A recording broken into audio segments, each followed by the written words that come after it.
ನಮಸ್ಕಾರ. ಉತ್ತರ ಕರ್ನಾಟಕ ನ್ಯೂಸ್ ಬುಲೆಟಿನ್ಗೆ ಸ್ವಾಗತ. ನಾನು ಹನುಮಂತ್ ದೇಶಮುಖ್. ಬನ್ನಿ ಕ್ವಿಕ್ ಆಗಿ ನೋಡೋಣ ಈ ಕ್ಷಣದ ಪ್ರಮುಖ ಸುದ್ದಿಗಳನ್ನ. ಬೀದರ್ ಜಿಲ್ಲೆಯಲ್ಲಿ ಬೋರ್ವೆಲ್ ಮಾಲೀಕರ ಸಂಘದಿಂದ ಸತತವಾಗಿ 3ನೇ ದಿನವೂ ಕೂಡ ಮೌನ ಪ್ರತಿಭಟನೆ ಮುಂದುವರೆದಿದೆ. ದಿನ ಬಳಕೆ ವಸ್ತುಗಳು ಹಾಗೂ ಪೆಟ್ರೋಲ್ ಡೀಸೆಲ್ ದರ ನಿರಂತರವಾಗಿ ಏರಿಕೆಯಿಂದ ಮಾಲೀಕರು ಕಂಗಾಲಾಗಿದ್ದಾರೆ. ಇನ್ನು ಯುಕ್ರೇನ್ ಯುದ್ಧದ ಪರಿಣಾಮ ಬೋರ್ವೆಲ್ ಕೊರೆಯಲು ಬಳಸುವ ಬಿಡಿ ಭಾಗಗಳ ಬೆಲೆ ಕೂಡ ಗಗನಕ್ಕೇರ್ತಾ ಇದೆ. ಯಂತ್ರೋಪಕರಣ ಆಮದು ವೆಚ್ಚ ಕೂಡ ದುಬಾರಿಯಾಗಿದೆ, ನಿರ್ವಹಣೆ ಅಸಾಧ್ಯ ಅಂತ ಮಾಲೀಕರು ಹೇಳ್ತಾ ಇದ್ದಾರೆ. ಆದ್ರೆ ಸರ್ಕಾರ ಕಳೆದ 10 ವರ್ಷಗಳಿಂದ ಒಂದೇ ದರವನ್ನ ನೀಡ್ತಾ ಇದೆ. ಪ್ರಸ್ತುತ ಸರ್ಕಾರ ಪ್ರತಿ ಮೀಟರ್ಗೆ ನೀಡುತ್ತಿರುವ 364 ರೂಪಾಯಿ ನೀಡ್ತಾ ಇದೆ. ಆದ್ರೆ ಪ್ರತಿ ಮೀಟರ್ ಬೋರ್ವೆಲ್ ಅನ್ನ ಕೊರೆಯಲು ಸದ್ಯ 450 ರೂಪಾಯಿವರೆಗೆ ಅಧಿಕ ಖರ್ಚಾಗ್ತಾ ಇದೆ ಅಂತ ತಮ್ಮ ಅಳಲನ್ನ ತೋಡ್ಕೊಂಡಿದ್ದಾರೆ. ಪ್ರತಿ ಮೀಟರ್ ದರವನ್ನ ಕೂಡಲೇ 550 ರೂಪಾಯಿಗಳಿಗೆ ಏರಿಸುವಂತೆ ಅಸೋಸಿಯೇಷನ್ ಒತ್ತಾಯವನ್ನ ಮಾಡಿದೆ. 3 ದಿನಗಳಿಂದ ಕೆಲಸ ಸ್ಥಗಿತಗೊಳಿಸಿ ಪ್ರತಿಭಟನೆಯನ್ನ ನಡೆಸ್ತಾ ಇದ್ದಾರೆ. ಸರ್ಕಾರಕ್ಕೆ ದರ ಪರಿಷ್ಕರಣೆಗೆ ಆಗ್ರಹವನ್ನು ಕೂಡ ಮಾಡ್ತಾ ಇದ್ದಾರೆ. ಹಾಗಿದ್ರೆ ಅಲ್ಲಿ ಪ್ರತಿಭಟನಾ ನಿರತರು ಏನ್ ಹೇಳಿದ್ದಾರೆ ಬನ್ನಿ ಕ್ವಿಕ್ ಆಗಿ ನೋಡೋಣ.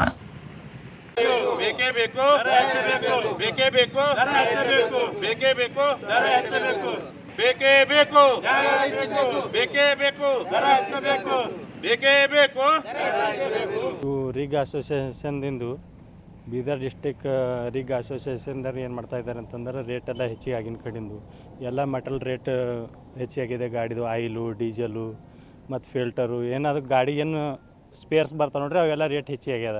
ಹಾಗಾಗಿ ಎಲ್ಲ ಸರ್ಕಾರನೂ ಏನದ ಹಿಂದಿನ 10 ವರ್ಷದಿಂದ ಏನದ ಪೂರಾ ರೇಟು ಅದೇ 365 ರೂಪಾಯಿ ಮೀಟರ್ ಕೊಡ್ತಾಯಿದೆ. ಈಗ ನಮಗೆ ಖರ್ಚು 450 ರೂಪಾಯಿ ತನಕ ಖರ್ಚಾಗ್ತಾಯಿದೆ.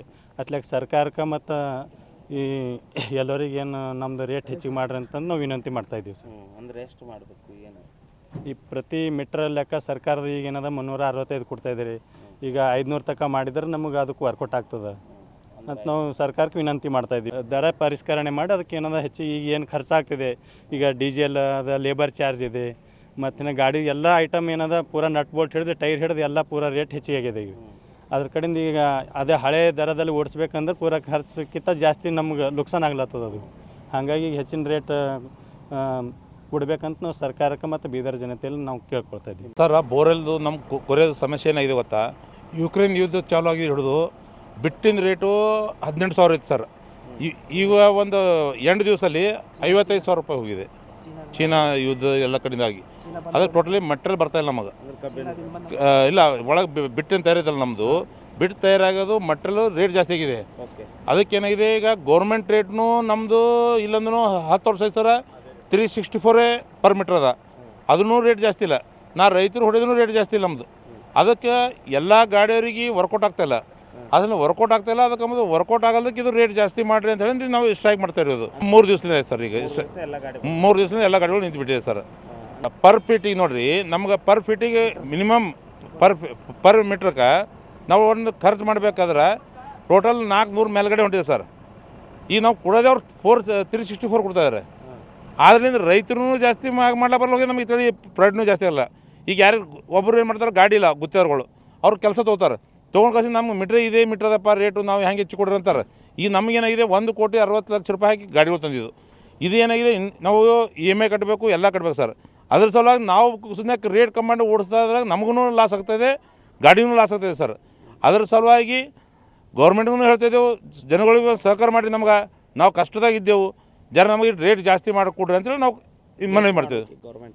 ಗೌರ್ಮೆಂಟ್ ರೇಟ್ ಮಿನಿಮಮ್ 500 ಮೇಲೆ ಹೋದರೆ ಚೆನ್ನಾಗುತ್ತೆ ಸರ್. ಇದು ಮತ್ತು ಐಲಿಂದ ರೇಟ್ ಜಾಸ್ತಿ ಇದೆ, MR ರೇಟ್ ಜಾಸ್ತಿ ಆಗಿದೆ, ಲೇಬರ್ ಚಾರ್ಜ್ ಜಾಸ್ತಿ ಆಗಿದೆ, ಅದಕ್ಕೆಲ್ಲ ಚಾರ್ಜ್ ಹೆಚ್ಚಿಗಿದೆ ಸರ್. ರೇಟ್ ಹೆಚ್ಚಿಗೆ ಮಾಡಿ ಅಂದ್ರೆ ನಾವು ಒಟ್ಟಾಗಿ ಈಗ ಬೀದರ್ ಜಿಲ್ಲೆಯ ಔರಾದ ತಾಲೂಕಿನ ಜಮಗಿ ಬಿ ಗ್ರಾಮದ ಅರಣ್ಯ ಪ್ರದೇಶದ ಹಂಗರ್ಗಾ ಗ್ರಾಮದ ಬಳಿ ಆಟೋದಲ್ಲಿ ಸಾಗಿಸುತ್ತಿದ್ದ ಸುಮಾರು 10 ಲಕ್ಷ ರೂಪಾಯಿ ಮೌಲ್ಯದ 20 kg 630 ಗ್ರಾಂ ತೂಕವುಳ್ಳುವಂತಹ ಗಾಂಜಾ ಹಾಗೂ ಸಾಗಿಸುತ್ತಿದ್ದ ಆಟೋವನ್ನ ವಶಕ್ಕೆ ಪಡೆದು 3ರನ್ನ ಬಂಧಿಸಿರುವಂತಹ ಘಟನೆ ಜರುಗಿದೆ. ಸಂತಪುರ PSI ದಿನೇಶ್ MT ನೇತೃತ್ವದಲ್ಲಿ ದಾಳಿ ನಡೆಸಿದ್ದು ಔರಾದ ತಾಲೂಕಿನ ಜಮಗಿ ಬಿ ಗ್ರಾಮದ ಅರಣ್ಯ ಪ್ರದೇಶದ ಹತ್ತಿರ ತೆಲಂಗಾಣ ರಾಜ್ಯದ ಹಂಗರ್ಗಾ ಗ್ರಾಮದ ಕಡೆಯಿಂದ ಬರ್ತಿರುವಂತಹ ಆಟೋ ಒಂದರಲ್ಲಿ ಅಕ್ರಮ ಗಾಂಜಾವನ್ನ ಸಾಗಿಸಲಾಗ್ತಾ ಇತ್ತು. ಆಟೋದಲ್ಲಿದ್ದ 2 ಬ್ಯಾಗ್ಗಳು ಪರಿಶೀಲನೆ ನಡೆಸಿದಾಗ ಅದರಲ್ಲಿ ಒಂದು 10,31,500 ರೂಪಾಯಿ ಮೌಲ್ಯದ 20 kg 630 ಗ್ರಾಂ ತೂಕವಿಡುವಂತಹ ಗಾಂಜಾ ಪತ್ತೆ ಆಗಿದೆ. ಇನ್ನು ಗಾಂಜಾ ಹಾಗೂ ಒಂದು 80,000 ರೂಪಾಯಿ ಮೌಲ್ಯದ ಆಟೋವನ್ನು ಕೂಡ ವಶಕ್ಕೆ ಪಡೆಯಲಾಗಿದ್ದು 3 ಬಂಧಿಸಿದ್ದಾರೆ. ಬಂಧಿತ 3ರಲ್ಲಿ 2 ಔರಾ ತಾಲೂಕಿನ ಘಾಮ ತಾಂಡದವರಾಗಿದ್ದು ಇನ್ನೋರ್ವ ತೆಲಂಗಾಣ ರಾಜ್ಯದ ಸಂಗಾರೆಡ್ಡಿ ಜಿಲ್ಲೆಯ ಸೂರತ್ ನಾಯಕ್ ತಾಂಡದವನಾಗಿದ್ದಾನೆ. ಈ ಘಟನೆಗೆ ಸಂಬಂಧಿಸಿದಂತೆ ಸಂತಪುರ್ ಪೊಲೀಸ್ ಠಾಣೆಯಲ್ಲಿ NDPC ಕಾಯ್ದೆಯಡಿಯಲ್ಲಿ ಪ್ರಕರಣವನ್ನ ದಾಖಲಿಸಿ ಆರೋಪಿಗಳನ್ನ ನ್ಯಾಯಾಂಗ ಬಂಧನಕ್ಕೆ ಒಪ್ಪಿಸಲಾಗಿದೆ. ವಿಶ್ವಗುರು ಬಸವಣ್ಣನವರ ಹೆಸರಿನಲ್ಲಿ ಸಿಲಿಕಾನ್ ಸಿಟಿ ಬೆಂಗಳೂರಿನಲ್ಲಿ ಅಭಿವೃದ್ಧಿಪಡಿಸಲಾಗುತ್ತಿರುವಂತಹ ವಿಶ್ವಗುರು ಬಸವಣ್ಣ ಜೀವ ವೈವಿಧ್ಯ ಉದ್ಯಾನ ಯೋಜನೆಗೆ ಲಿಂಗಾಯತ ಮಹಾಮಠಾಧಿಪತಿಗಳ ಒಕ್ಕೂಟದ ಅಧ್ಯಕ್ಷರಾದ ಪೂಜ್ಯಶ್ರೀ ನಾಡೋಜ ಡಾಕ್ಟರ್ ಬಸವಲಿಂಗ ಪಟ್ಟದೇವರು ಸಂತಸವನ್ನ ವ್ಯಕ್ತಪಡಿಸಿದ್ದಾರೆ. ವಿಶ್ವಗುರು ಬಸವಣ್ಣನವರು 12ನೇ ಶತಮಾನದಲ್ಲಿ ಅನುಭವ ಮಂಟಪವನ್ನ ಸ್ಥಾಪಿಸುವ ಮೂಲಕ ಜಗತ್ತಿಗೆ ಪ್ರಪ್ರಥಮವಾದ ಸಂಸತ್ತನ್ನ ನೀಡಿದರು. ಅಂದಿನ ಕಾಲದಲ್ಲಿ ತುಳಿತಕ್ಕೆ ಒಳಗಾಗಿದ್ದ ವಿವಿಧ ಸಮುದಾಯಗಳ ಕಾಯಕ ಜೀವಿಗಳು ಸುಮಾರು 770 ಪ್ರತಿನಿಧಿಗಳು ಅನುಭವ ಮಂಟಪದ ನಿರ್ಣಯಗಳಲ್ಲಿ ಪಾಲ್ಗೊಳ್ತಾ ಇದ್ರು. ಪ್ರತಿನಿತ್ಯ ನಡೆಯುತ್ತಿದ್ದ ಅನುಭವಗಳ ಮೂಲಕ ವಚನ ಸಾಹಿತ್ಯ ಉದ್ಭವಿಸಿತು. ಅಂದು ಇಂದು ಸಕಲ ಜೀವಾತ್ಮನ ಕಲ್ಯಾಣವನ್ನು ಬಯಸುವ ವೈಶಿಷ್ಟ್ಯ ಸಾಹಿತ್ಯವಾಗಿ ಪರಿಗಣಿಸಲಾಗುತ್ತೆ. ವಿಶ್ವಗುರು ಬಸವಣ್ಣನವರ ತತ್ವ ಆದರ್ಶಗಳು ಜನಮಾನಸದಲ್ಲಿ ಶಾಶ್ವತವಾಗಿ ಉಳಿಯುವ ಉದ್ದೇಶದಿಂದ ಬೆಂಗಳೂರು ಮಹಾನಗರದ ಅರಣ್ಯ ಇಲಾಖೆಯು 153 ಎಕರೆ ಪ್ರದೇಶದಲ್ಲಿ ವಿಶ್ವಗುರು ಬಸವಣ್ಣ ಜೀವ ವೈವಿಧ್ಯ ಉದ್ಯಾನ ಯೋಜನೆಗೆ ಸಚಿವ ಸಂಪುಟ ಅನುಮೋದನೆ ದೊರೆತಿದ್ದು ಈ ಉದ್ಯಾನವನವನ್ನ ಶಾಶ್ವತ ತಾಣ ಹಾಗೂ ಮನೋಲ್ಲಾಸ ಕೇಂದ್ರವಾಗಿ ಅಭಿವೃದ್ಧಿಪಡಿಸಲು 50 ಕೋಟಿ ರೂಪಾಯಿ ಅನುದಾನ ಮಂಜೂರು ಮಾಡಲಾಗಿರುವುದು ಅತ್ಯಂತ ಸಂತೋಷದ ವಿಷಯವಾಗಿದೆ ಅಂತ ಶ್ರೀಗಳು ತಿಳಿಸಿದ್ದಾರೆ. 1.5 ದಶಕಗಳ ಬಳಿಕ ಬೆಂಗಳೂರಿನಲ್ಲಿ ಮತ್ತೊಂದು ಬೃಹತ್ ಉದ್ಯಾನವನ ನಿರ್ಮಾಣವಾಗುತ್ತಿರುವುದು ಹೆಮ್ಮೆಯ ಸಂಗತಿಯಾಗಿದೆ ಅಂತ ಅವರು ಅಭಿಪ್ರಾಯಪಟ್ಟಿದ್ದಾರೆ. ರಾಜ್ಯ ಸರ್ಕಾರದಿಂದ ಅನೇಕ ಬಸವಪರ ಕಾರ್ಯಗಳು ನಿರಂತರವಾಗಿ ನಡೆಯುತ್ತಿದ್ದು ಈ ಮಹತ್ವದ ಯೋಜನೆಗೆ ಸಹಕರಿಸಿದ ಅರಣ್ಯ ಸಚಿವ ಈಶ್ವರ್ ಖಂಡ್ರೆ ಸೇರಿದಂತೆ ಎಲ್ಲಾ ಸಚಿವರು ಹಾಗೂ ಮಾನ್ಯ ಮುಖ್ಯಮಂತ್ರಿಗಳಿಗೆ ಲಿಂಗಾಯತ ಮಹಾಮಠಾಧಿಪತಿಗಳ ಒಕ್ಕೂಟದ ವತಿಯಿಂದ ಹೃತ್ಪೂರ್ವಕ ಅಭಿನಂದನೆಗಳನ್ನ ಸಲ್ಲಿಸುತ್ತೇನೆ ಅಂತ ಶ್ರೀಗಳು ಅರಣ್ಯ ಸಚಿವರಿಗೆ ಬರೆದ ಪತ್ರದಲ್ಲಿ ತಿಳಿಸಿದ್ದಾರೆ. ಓಂ ಶ್ರೀ ಗುರು ಬಸವಲಿಂಗಾಯ ನಮಃ. ಶರಣ ಬಂಧುಗಳೇ, ಇವತ್ತು ಬಹಳ ಖುಷಿ ಸಂತೋಷ ಅನ್ನಿಸ್ತದೆ. ಬೆಳಗ್ಗೆ ನಾನು ಪತ್ರಿಕೆಯಲ್ಲಿ ಓದಿ ಬಹಳ ಸಂತೋಷ ಆಯಿತು.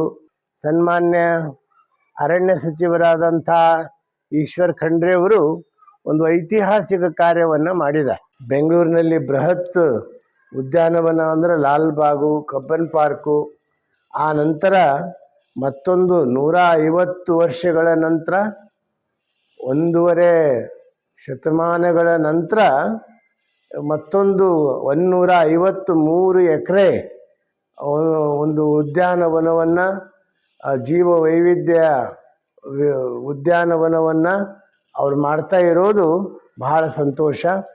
ನನಗೆ ನೋಡಿ ಬಹಳ ಹಿಗ್ಗಾಯಿತು.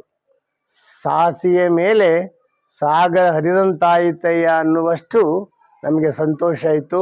ಅದರಲ್ಲಿ ಇನ್ನೂ ಹೆಚ್ಚಿಗೆ ಖುಷಿ ಆನಂದ ಏನಂದರೆ ಉದ್ಯಾನವನಕ್ಕೆ ವಿಶ್ವಗುರು ಬಸವಣ್ಣ ಜೀವ ವೈವಿಧ್ಯ ಉದ್ಯಾನವನ ಅಂತ ಇಟ್ಟಿದ್ದು ಬಹಳ ಖುಷಿ ತಂದಿದೆ, ಬಹಳ ಸಂತೋಷ ತಂದಿದೆ.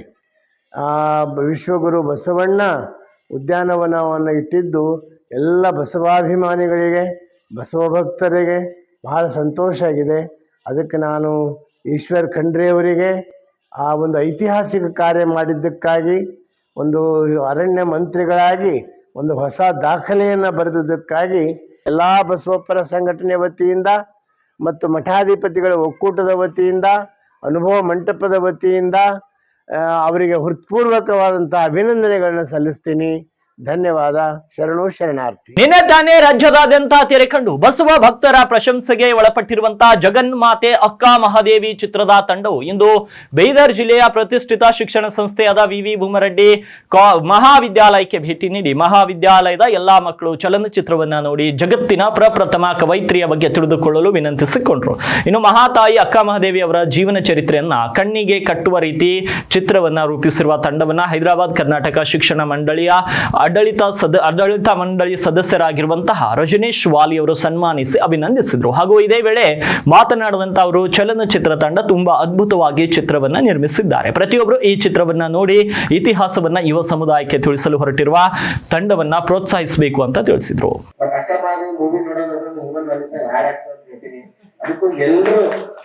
ಅಕ್ಕಮಾರಿನ ಮೂವಿ ಮತ್ತೆ ನಾನು ಇವರು ಮಳೆಗಾಲನಿಗೆ ಮುಗಿಕೊಂಡು ಮತ್ತೆ ಅವ್ರದ್ದು ಬರ್ಡೇ ಸಹ ಪಕ್ಕಕ್ಕೆ ಕೂತಿದ್ರು. ಅವತ್ತೇ ಯೋಚನೆ ಮಾಡಿದೆ ಮಳೆಗಾಲ ಕೇಳಿ ಈ ತರ ಜಮ ಕೊಡಿಸಿದೆ ಕೇಳೋಣ ಅಂತಂದು. ಇವತ್ತ ಅದಂತ ಅನಾಯಸ ಆಗಿ ಬಂದಿದೆ ಇಲ್ಲಿ ನಮ್ಮ ಹತ್ರ. ಎಲ್ಲರೂ ಈ ಮೂವಿ ನೋಡಿ ಇವತ್ತು ಒಂದು ಹ್ಯೂಮನ್ ರೈಟ್ಸ್ ಬಗ್ಗೆ ಸ್ಪೀಚ್ ಕೊಡ್ತಾರೆ. 100% ಈ ಮೂವಿಗೂ ಕನೆಕ್ಟೆಡ್ ಇದೆ. ನೀವು ಇದು ಆಗಿದ್ಮೇಲೆ ಎಲ್ಲರೂ ಇದು ಮೂವಿ ನೋಡ್ಬಿಟ್ಟು ಹ್ಯೂಮನ್ ರೈಟ್ಸ್ ಬಗ್ಗೆ ಅರ್ಥ ಮಾಡ್ಕೊಳ್ಳಿ ನೀವು ಅಂತ ಹೇಳ್ತೀನಿ. ಇನ್ನು ಚಿತ್ರದಲ್ಲಿ ಅಕ್ಕ ಮಹಾದೇವಿ ಪಾತ್ರವನ್ನ ನಿರ್ವಹಿಸಿರುವಂತಹ ನಟಿ ಸುಲಕ್ಷಾ ಖೈರಾ ಮಾತನಾಡಿ, ಇದೇ ಸಂಸ್ಥೆಯಲ್ಲಿ ಓದಿದ ನಮ್ಮ ನಿರ್ದೇಶಕರು BVB ಸಂಸ್ಥೆ ನಮ್ಮ ಬೆನ್ನಿಗೆ ನಿಂತಿದ್ದಾರೆ, ಒಂದು ದೊಡ್ಡ ಶಕ್ತಿ ಇರುತ್ತೆ ಅಂತ ಹೇಳಿದ್ದಾರೆ. ಅವರ ಮಾತನ್ನ ನೀವು ನಿಜಗೊಳಿಸುವಿರಿ ಎಂದು ನಂಬಿಕೆ ಇದೆ. ಅದರಿಂದ ಪ್ರತಿಯೊಬ್ಬರಿಗೂ ಚಿತ್ರವನ್ನ ವೀಕ್ಷಿಸಿ ಯಶಸ್ವಿಗೊಳಿಸಬೇಕು ಅಂತ ಮನವಿ ಮಾಡಿದ್ರು. ಏನ್ ಹೇಳ್ತಿದ್ರು ಅಂದ್ರೆ, ಮೇಡಮ್ BVB ಕಾಲೇಜ್ ಅವರು ಒಪ್ಕೊಂಡ್ರು ಅಂದ್ರೆ ನಮ್ ಶಕ್ತಿನ ನಮ್ ಜೊತೆ ಇದೆ ಸಿನಿಮಾಕ್ಕೆ ಅಂತ ಹೇಳ್ತಾ ಇದ್ರು. ನನ್ನ ಕರ್ತವ್ಯ ವಿನಂತಿ ಏನಂದ್ರೆ, ಅಕ್ಕ ಅಂದ್ರೆ ಜಗತ್ತಿಗೆ ಬೆಳಕು. ಅಕ್ಕನ ಬಗ್ಗೆ ಯಾರಿಗೂ ಗೊತ್ತಿಲ್ಲ, ಎಲ್ರಿಗೂ ಗೊತ್ತಿದೆ. ಸುಂದರವಾಗಿ ಸಿನಿಮಾದ ಮುಖಾಂತರ ನಮ್ಮ ಡೈರೆಕ್ಟರ್ ಸರ್ ಅವರು ಸಿನಿಮಾ ರಿಲೀಸ್ ಮಾಡಿದ್ದಾರೆ. ಸಪ್ನಾ ಮಲ್ಟಿಪ್ಲೆಕ್ಸ್ ಅಲ್ಲಿ ರಿಲೀಸ್ ಆಗಿದೆ 11 o'clock ಹಾಗೂ 5 ಗಂಟೆಗೆ. ದಯವಿಟ್ಟು ತಾವೆಲ್ಲರೂ ಬಂದು ಸಿನಿಮಾ ವೀಕ್ಷಿಸಿ ಅಂತ ನಾನು ಕೇಳ್ಕೊಳ್ತೀನಿ. ಇನ್ನು ನಂತರ ಮಾತನಾಡಿದಂತ ನಿರ್ದೇಶಕ ಹಾಗೂ ನಿರ್ಮಾಪಕರಾದಂತ ವಿಷ್ಣುಕಾಂತ್ ಬೀಜಿ ಅವರು, ಈ ಹಿಂದೆ ನಿಮ್ಮ ಹಾಗೆ ಇದೇ ತರಗತಿಗಳಲ್ಲಿ ಕುಳಿತು ಪಾಠ ಕೇಳಿ ನಾನು ಕೂಡ ಬೆಳೆದು ಬಂದಿದ್ದೇನೆ. ಇಂದು ಚಿತ್ರವನ್ನ ರಚಿಸಿ ನಿರ್ದೇಶಕನಾಗಿ ನಿರ್ಮಾಣ ಮಾಡಿದ್ದೇನೆ. ನಿಮ್ಮಲ್ಲೇ ಒಬ್ಬನಾಗಿ ಬೆಳೆದು ಬಂದ ನನ್ನನ್ನ ಈ ಚಿತ್ರ ನೋಡುವ ಮೂಲಕ ನೀವೆಲ್ಲರೂ ಪ್ರೋತ್ಸಾಹಿಸಬೇಕು ಮತ್ತು ಬೆಳೆಸಬೇಕು ಅಂತ ಮನವಿ ಮಾಡಿದ್ರು.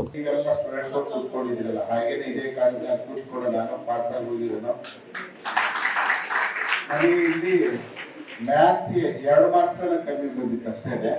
SP ಪಾಟೀಲ್ ಸರ್ 98 ಮಾರ್ಕ್ಸ್ ತಗೊಂಡು ಹೋಗಿದ್ವಿ ಇದೇ ಕಾಲೇಜಿನಿಂದ.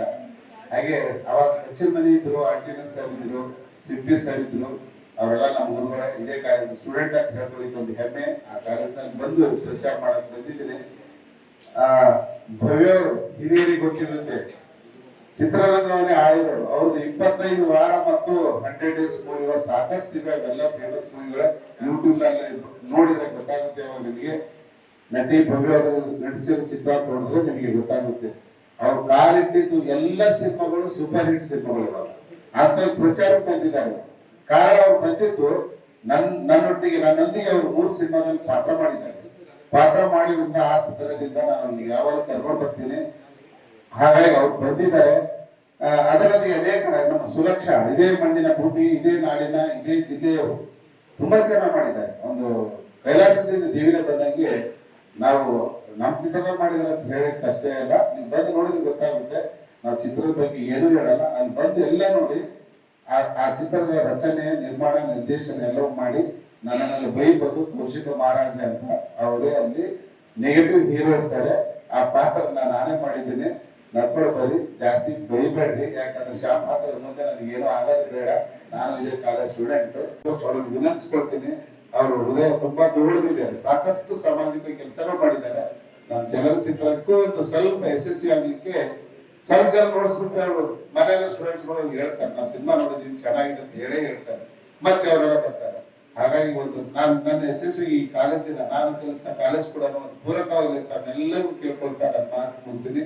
ವಿಜಯನಗರ ಜಿಲ್ಲೆಯ ಕೊಟ್ಟೂರಿನಲ್ಲಿ 206 ವರ್ಷಗಳ ಹಿಂದೆ ಮಹಾರಾಷ್ಟ್ರದ ಪುಣೆ ಜಿಲ್ಲೆಯ ಕೋರೆಗಾಂವ್ ಎಂಬಲ್ಲಿ ನಡೆದಂತ ಐತಿಹಾಸಿಕ ಜಯದ ಸ್ಮರಣಾರ್ಥವಾಗಿ ಕೊಟ್ಟೂರಿನ ದಲಿತ ಸಂಘಟನೆಯ ಎಲ್ಲಾ ಸಂಘಟನೆಗಳ ವತಿಯಿಂದ ಡಾಕ್ಟರ್ BR ಅಂಬೇಡ್ಕರ್ ಮೂರ್ತಿ ಇರುವಂತಹ ಭಾವಚಿತ್ರದೊಂದಿಗೆ ಅಂಬೇಡ್ಕರ್ ವೃತ್ತದಲ್ಲಿ ಪಟಾಕಿ ಸಿಡಿಸುವುದರ ಮೂಲಕ ಹೊರಟ ಮೆರವಣಿಗೆಯು ಪಟ್ಟಣದ ಪ್ರಮುಖ ರಸ್ತೆಗಳಲ್ಲಿ ಸಂಚರಿಸಿ, ಇದೇ ವೇಳೆ ಅಂಬೇಡ್ಕರ್ ಅನುಯಾಯಿಗಳು ಡಾಕ್ಟರ್ BR ಅಂಬೇಡ್ಕರ್ ಅವರ ವೀರ ಗೀತೆಗಳಿಗೆ ಕುಣಿದು ಕುಪ್ಪಳಿಸಿದರು. ಈ ಸಂದರ್ಭದಲ್ಲಿ ಮಾತನಾಡಿದ ವಕೀಲರಾದಂತ ಹನುಮಂತಪ್ಪನವರು, ಈ ವಿಜಯ ದಲಿತರಿಗೆ ದೊರೆತ ಮೊದಲ ವಿಜಯ. ಯಾರು ದಲಿತರನ್ನ ಧಿಕ್ಕರಿಸಿ ಜಾತಿಯ ಪಿಡುಗಿನಲ್ಲಿ ಸಿಲುಕಿದ್ರು ಅಂತಹ ಎಷ್ಟೋ ಜನರಿಗೆ ದಲಿತರ ಶಕ್ತಿ ಇಡೀ ಪ್ರಪಂಚಕ್ಕೆ ತಲುಪಿತ್ತು ಅಂತ ಅವರು ತಿಳಿಸಿದ್ರು. ಜಿಲ್ಲಾ ಸಂಘಟನಾ ಸಂಚಾಲಕರು ಆದ B ಮರಿಸ್ವಾಮಿ ಮಾತನಾಡಿ, 28,000 ಪೇಶ್ವೆಗಳನ್ನ ಸೋಲಿಸಿದ ಇತಿಹಾಸ ಪ್ರಸಿದ್ಧ ಯುದ್ಧವಾಗಿದ್ದು, ಈ ಯುದ್ಧದಿಂದ ದಲಿತರಿಗೆ ಸ್ವಾಭಿಮಾನ, ಸಮಾನತೆಗಳು ದೊರೆತಂತಾದವು. ನಂತರ ಶಿಕ್ಷಕರಾದ T ಕೊಟ್ರೇಶ್ ಅವರು ಮಾತನಾಡಿ, ಅಸ್ಪೃಶ್ಯರ ಈ ವಿಜಯ ಸುವರ್ಣ ಅಕ್ಷರಗಳಲ್ಲಿ ಬರೆದಿಡುವಂತಹದ್ದು ಮಹತ್ವದ ವಿಜಯ ಸಾಧನೆ. ಇಂದಿನ ಯುವಕ ಯುವತಿಯರು ಇಂತಹ ವೀರರನ್ನ ಮಾರ್ಗದರ್ಶಕರಾಗಿ ಇಟ್ಕೊಳ್ಬೇಕು ಅಂತ ಸಲಹೆ ನೀಡಿದ್ರು.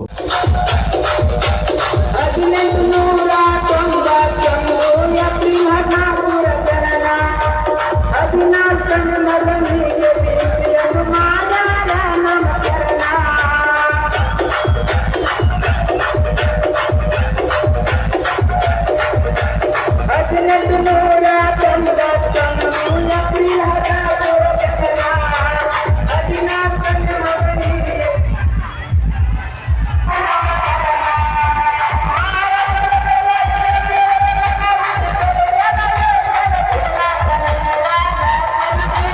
ಮನೆಯ ಟ್ರೆಜರಿ ಮುರಿದು ಸುಮಾರು 80 ಗ್ರಾಂ ಬಂಗಾರವನ್ನ ಕದ್ದ ಆರೋಪಿಯನ್ನ ಕಾಗವಾಡ ಪೊಲೀಸರು ಬಂಧಿಸಿದ್ದಾರೆ ಅಂತ ಬೆಳಗಾವಿ ಎಸ್ಪಿ ಭೀಮಶಂಕರ್ ಗುಳೇರ್ ಹೇಳಿದರು.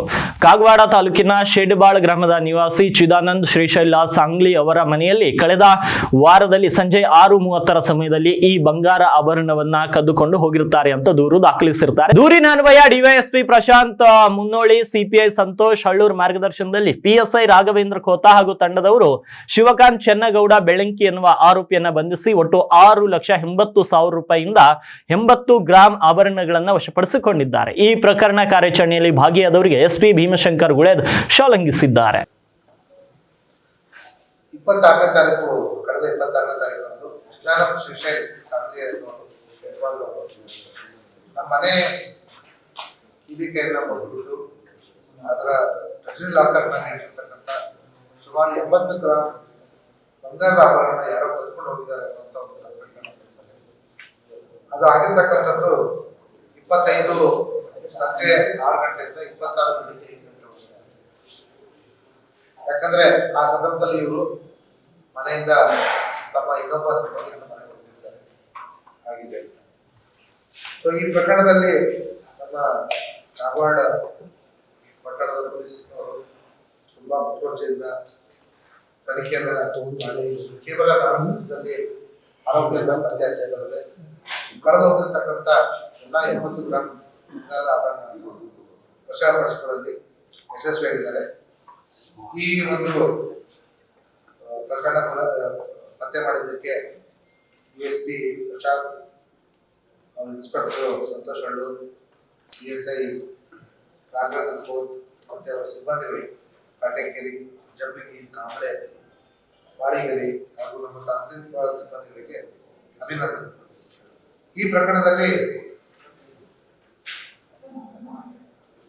ಅವ್ರಿಗೆ ಗೊತ್ತಿರತಕ್ಕಂಥ ಒಬ್ಬ ವ್ಯಕ್ತಿನೇ ಕಳ್ತನ ಮಾಡಿರೋದ್ರಿಂದ ನಾವು ಕಾನೂನು ಪ್ರಕಾರವಾಗಿ ಏನು ಕ್ರಮ ತಗೊಳ್ಬೇಕು ಅದನ್ನ ತಗೊಳ್ತಾ